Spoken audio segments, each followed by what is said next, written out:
Hello and welcome back to Newsroom Nigeria. If this is your first time here, you're welcome. Like this video, subscribe if you haven't already done that. Leave your opinions also in the comment section below. Don't forget to turn on the post notification bell so that you can be the first person to get notified whenever we upload a new video. Alleged bribery, money laundering, Diezani fingers Governor Lawal as accomplice, begs Tinubu and Nigerians for leniency. Ex-President Goodluck Jonathan's former petroleum minister, Diezani Madueke, said incumbent governor of Zamfara State, Dauda Lawal, was an accomplice in alleged embezzlement and fund misappropriation. Madueke, who sought refuge in the UK due to fears of the EFCC, Diezani Madueke has also appealed to the Nigerian citizens and Tinubu-led government for leniency. The embattled minister, reportedly in the second stage of her cancer, has implored President Bola Ahmed Tinubu to permit her to return to Nigeria to confess to her financial misconduct during her tenure. While speaking to the press in London after a medical visit, the ex-minister, accused of embezzling millions of dollars from Nigeria, expressed her readiness to disclose details of the funds she allegedly misappropriated while in office. "I am now a born-again Christian and currently grappling with the second stage of cancer, for which my United Kingdom-based physician has advised me to continue medication for the rest of my life," she disclosed. "Yes, no one is flawless, but sometimes God Almighty permits such occurrences.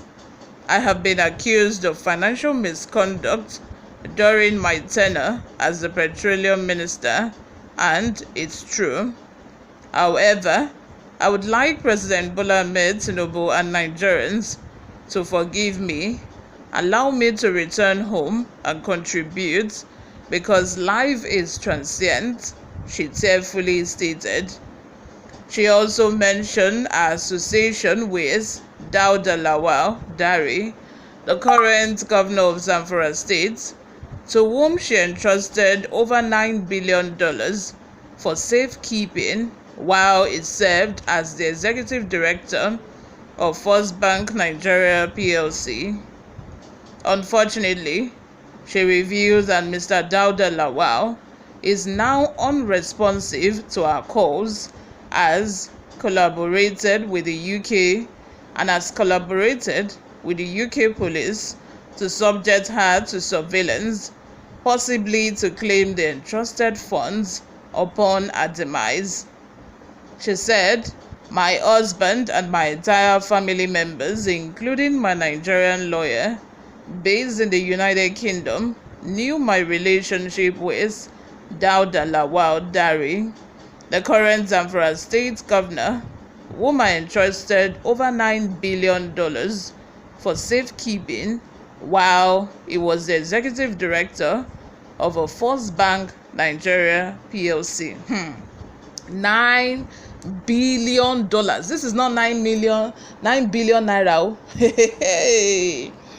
This is $9 billion that we are talking about. Money that she cannot, even her generation cannot finish spending. No wonder she's suffering from cancer. God help me. I don't mean to say that, but guys, how can you commit such atrocity and you will not expect to pay for it the rest of your lives? Abba. These are politicians, our government, our ministers. They do not have a fear of God. It's just so sad. Unfortunately, it has now come to a point that Mr. Dauda Lawal is no longer picking my phone calls and even worked in collaboration with UK police to put me under surveillance, maybe to claim the money I entrusted to him when I die. Probably the man has even already spent the money. He already spent out of the money. And also, EFCC seized, I think, 9 billion naira from the Zamfara state governor. The same said Lawal, Dauda Lawal. The money is in care of EFCC. And today, the Supreme Court made a court judgment saying that the money should be returned back to Dauda Lawal. That is the 9 billion naira. I don't know if it's the same 9 billion naira which Diezani is claiming that she entrusted into its care. You all, this country don't spoil you, don't budget. Look at $9 billion. Please calculate that. Calculate that in naira. That will be running to hundreds upon hundreds billions of naira. Imagine. Hey God, this woman, all her properties, all the property that she has accumulated needs to be seized.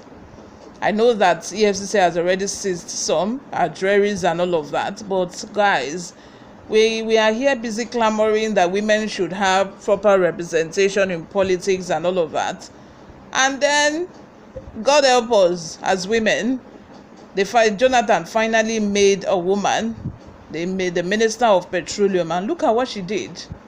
Look at it, just goes to show that my people, nobody can be trusted when it comes to money, especially Nigerians.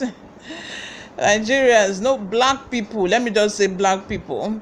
Like, it's so hard to have somebody that can be honest. That is why I think since then we haven't had a Minister for Petroleum. The president have usually been the one to take that role since after Goodluck Jonathan's time. It's just so sad. It's so sad now that she knows that she's looking death in the face like this. She's now confessing, and I know that the reason why she confessed this money is because she thought that this man is no longer cooperating. He might have even have spent this money. That's why she's coming out to say all of this. She wouldn't have even said anything if the man was still cooperating with her. And I know that one has probably spent the money for his governorship ambition, to campaign to make him the governor. He's now the governor of Zamfara State. You all, what are your thoughts? Let me have them in the comment section. What do you think about all of this? A woman, for that matter, a woman, she's begging Nigerians, so she's begging you that you people should forgive her. Let me know in the comment section if you've forgiven her.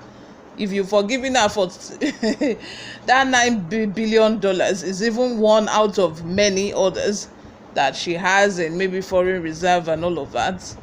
Thank you very much, you all, for always listening and watching. I will see you in my next video. Bye for now.